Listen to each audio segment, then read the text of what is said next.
ना धर्माच्या नावावर जगा, ना धर्माच्या नावावर मरा. ना धर्माच्या नावावर जगा, ना धर्माच्या नावावर मरा.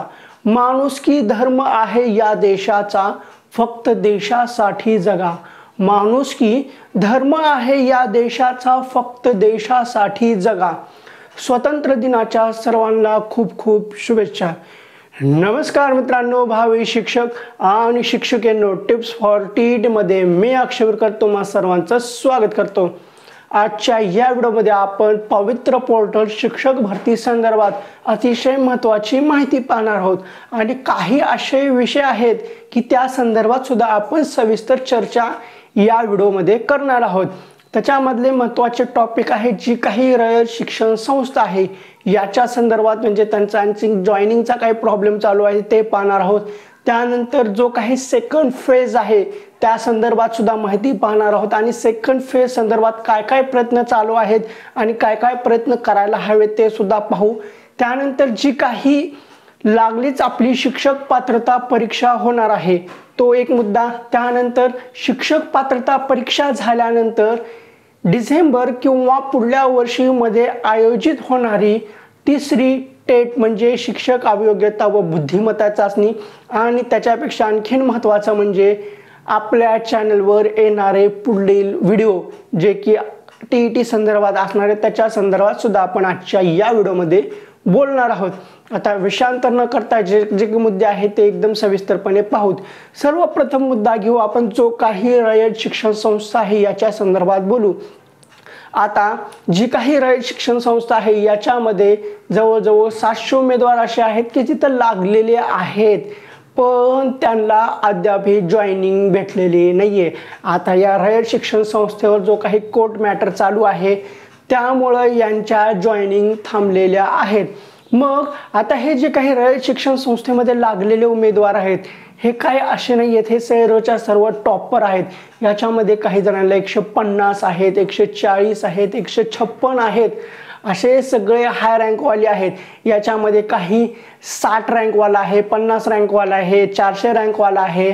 जी काही ओव्हरऑल आपली शिक्षक अभियोग्यता व बुद्धिमत्ता चाचणी झाली होती त्याच्यातून जे परीक्षा दिली होती त्याच्यातले जे काही कॅन्डिडेट होते त्या कॅन्डिडेटमधले जे टॉपर आहेत जवळजवळ याच्यातले 700 उमेदवार हे रयत शिक्षण संस्थेमध्ये लागलेले आहेत, पण अद्यापही त्यांना जॉईनिंग भेटलेली नाहीये. मग याच्यासाठीच त्यांचं धरणे आंदोलन चालू आहे. हे धरणे आंदोलन कुठं चालू आहे? हो, पुणे शिक्षक आयुक्त कार्यालय येथे चालू आहे. मग आता हा खूप नाजूक मुद्दा आहे. एक विचार करा, आपण इथं आपल्याला कमी मार्क पडले म्हणून आपण टाहो फोडत आहोत. आपले विविध इंटरव्ह्यूच्या राऊंडमध्ये नाव आलं नाही म्हणून आपण नाना प्रकारचे विधान नाना प्रकारचे करत आहोत, पण हे जास्त मार्कवाले आहेत तरीही हे अद्याप यांना जॉईनिंग भेटली नाहीये. त्यापेक्षा मागून जे झडपीला लागले, नगरपालिकेला लागले, त्यांच्या पगारी चालू झाल्या, पण यांचा आणखीन जॉईनिंग नाहीये. त्यांच्या मनावर किती परिणाम होत असेल त्या कारणास्तव त्यांनी आंदोलन चालू केलेलं आहे. त्यांचं आंदोलन चालू, आता जे काही आंदोलन चालू आहे त्याच्यामधली प्रमुख मागणी हीच आहे की एकतर आमचं समायोजन करा, नाही तर आम्हाला जॉईनिंग द्या. आता बघू ह्याच्यावर तोडगा काय निघतो आणि खरंच हे प्रकरण जेवढं लवकर मिटलं जाईल तेवढं चांगलं आहे, कारण हे सुद्धा आपलेच बांधव आहेत. आता किती हाल अपेष्टा सहन करायला पाहिजे आणि रिझल्ट लागला, जॉईनिंग अद्यापही नाही. बाकीच्यांच्या जॉईनिंग झाल्या, त्यांच्या पगारी चालू झाल्या, पण हे चांगले मार्क्स मिळून सुद्धा ह्यांची जॉईनिंग अद्यापही भेटत नाहीये. खरंच हृदय पिळवटून टाकणारी घटना अशी आहे. आता आपल्या ह्या शिक्षक भरतीमध्ये अशा बऱ्याचशा घटना आहेत, त्याच्याबद्दल आपण नंतरच्या ह्याच्यामध्ये बोलू. पण ईश्वरचरणी आपण अशीच अपेक्षा करू की ह्यांचं जे काही रयत शिक्षण संस्थेमध्ये जे लागलेले आहेत त्यांना जॉईनिंग लवकरात लवकर मिळो व त्यांच्या ज्या काही प्रमुख मागण्या आहेत त्या लवकरात लवकर पूर्ण हो अशी आपण अपेक्षा करू आणि ईश्वरचरणी प्रार्थना करू. आता आपण वळू सेकंड फेजकडे. आता जे या फर्स्ट फेजमध्ये लागलेले नाही आहेत यांना सर्वांना अपेक्षा आहे की आता सेकंड फेज, आता हा सेकंड फेज कधी होतो याच्यावर सर्वांचा डोळा आहे. मग आता या सेकंड फेजमध्ये जागा किती येणार ह्याच्यावर सुद्धा सर्वांचं लक्ष लागलेलं आहे आणि याच्यामध्ये 10% पदकपात जागा यायलाच पाहिजे.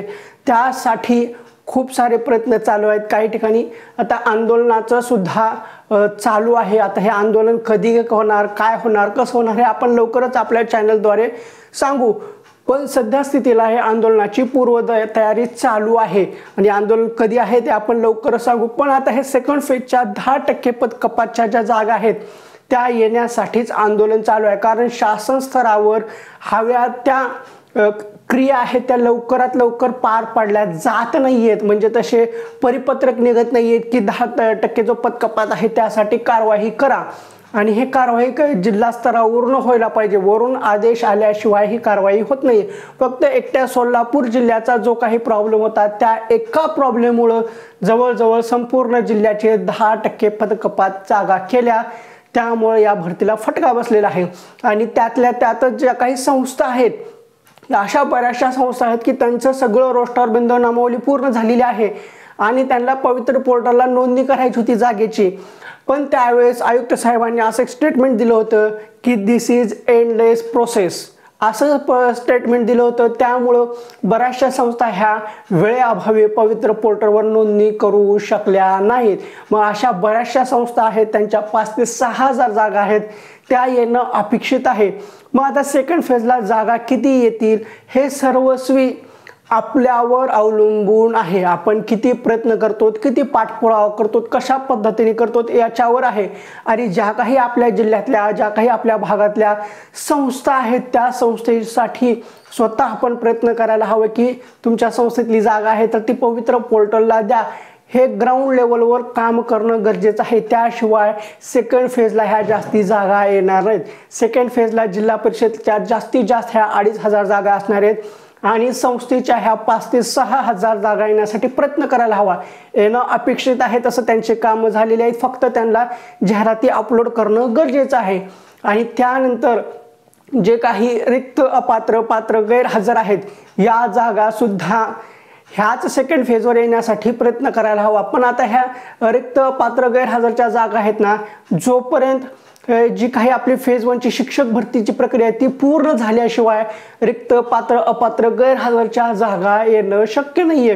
कारण जोपर्यंत त्यांची जॉईनिंग होत नाहीये, जोपर्यंत ही प्रक्रिया पूर्ण होत नाही, मग त्याच्यामधले किती लोक आहेत ज्यांनी जॉईनिंग केली नाही, मग त्याच्यासाठी वेगवेगळे कारण असतात, त्यांना मुदत देऊन ही सगळी प्रक्रिया पूर्ण झाल्यानंतरच जे काही रिक्त जागा आहेत त्या येतील। पण त्यासाठी सुद्धा प्रयत्न करायला हवा आणि ही प्रक्रिया लवकरात लवकर पार पडली तर चांगली आहे।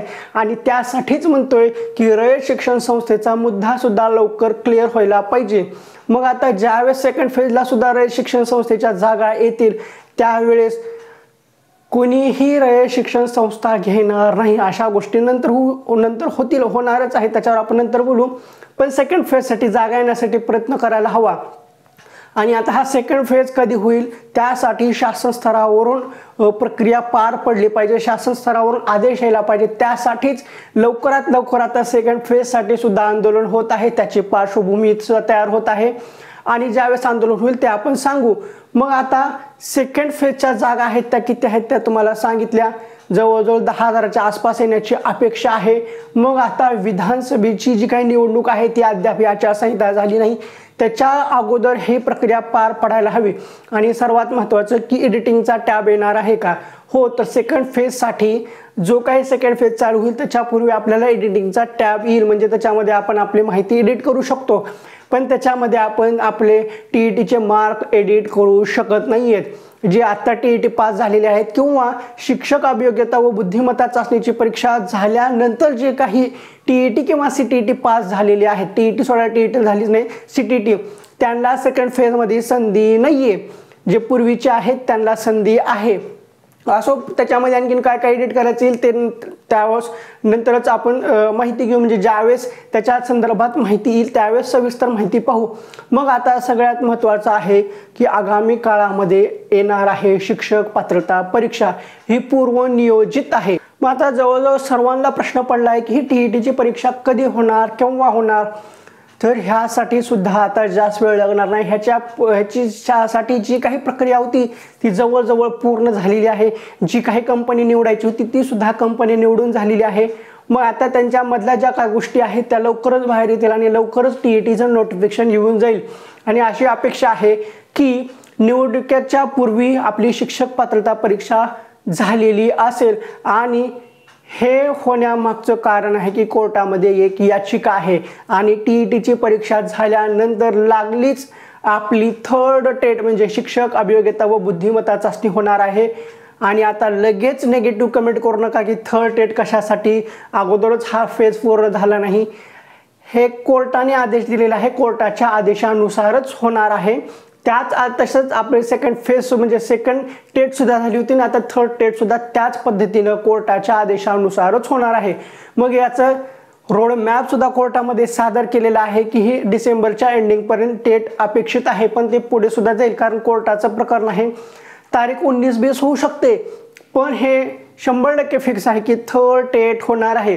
तारीख फिक्स नाहीये, पण डिसेंबरच्या नंतर कधीही तिसरी शिक्षक अभियोग्यता व बुद्धिमत्ता चाचणी होईल आणि जसाच आपली सेकंड टेट झाली त्याच पद्धतीनं थर्ड टेट होणार आहे. म्हणजे परीक्षा अगोदर होईल, त्यानंतर जाहिरात येईल, त्यानंतर जागा, त्यानंतर आपलं सेल्फ सर्टिफाय करणं, ह्या प्रोसेस आता जसं चालू आहे तसं थर्ड टेटला सुद्धा असेल. अशा गोष्टी आहेत. आणि आता सर्वात महत्त्वाची आणखीन एक गोष्ट की आता हे झालं आपण शिक्षण संस्थेचं पाहिलं, सेकंड फेज संदर्भात सविस्तर माहिती पाहिली, जी काय आगामी काळात होणारी आहे TET ती सुद्धा पाहिली. मग जी काही थर्ड टेट आहे त्याच्या संदर्भात सुद्धा बोललो.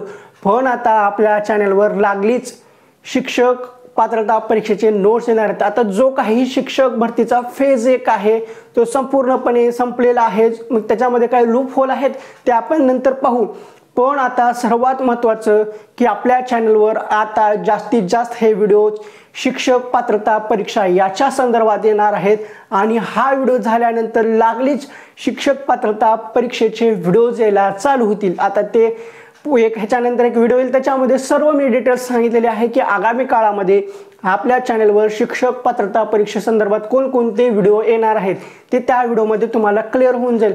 तर ठीक आहे, जेवढी सर्व महत्त्वाची माहिती सांगायची होती ती सांगितलेली आहे. आता रेट्सबद्दल जो काही अपडेट आहे ते सांगितलेलं आहे, त्यांच्यासोबत आपण आहोतच. पण सेकंड फेज संदर्भात जे काही आंदोलन होणार आहे त्याच्या संदर्भात तुम्हाला लवकरच अपडेट देईल आणि ज्यावेळेस TETचं नोटिफिकेशन येईल त्यावेळेस तर आपण व्हिडिओ चालू करणार आहोत, त्याच्यामध्ये सगळं माहिती कळेल. आणि एक गोष्ट थर्ड टेट होणार आहे. ज्यांचा अद्याप ही ह्याच्या भरती प्रक्रियेमध्ये काहीच झालं नाही त्यांनी थर्ड टेटला लागायला काही हरकत नाहीये. ज्यांना नेगेटिव्ह कमेंट करायचे असते त्यांनी करू शकता. जस्ट त्याचा मनाचा प्रश्न आहे, आपल्याकडे स्वातंत्र्य आहे आणि जस्ट त्याचा विचार प्रक्रियेचा भाग आहे. तुम्हाला कुणीही अडवलं नाही की ह्याचा अभ्यास करा त्याचा अभ्यास करा. जस्ट त्याला वैयक्तिक स्वातंत्र्य आहे, कारण आजच्याच दिवशी आपल्या भारताला स्वातंत्र्य भेटलं होतं. परत एकदा तुम्हाला स्वतंत्र दिनाच्या खूप खूप शुभेच्छा आणि पुन्हा भेटू पुढल्या एका व्हिडिओमध्ये अशीच महत्त्वपूर्ण माहिती घेऊन.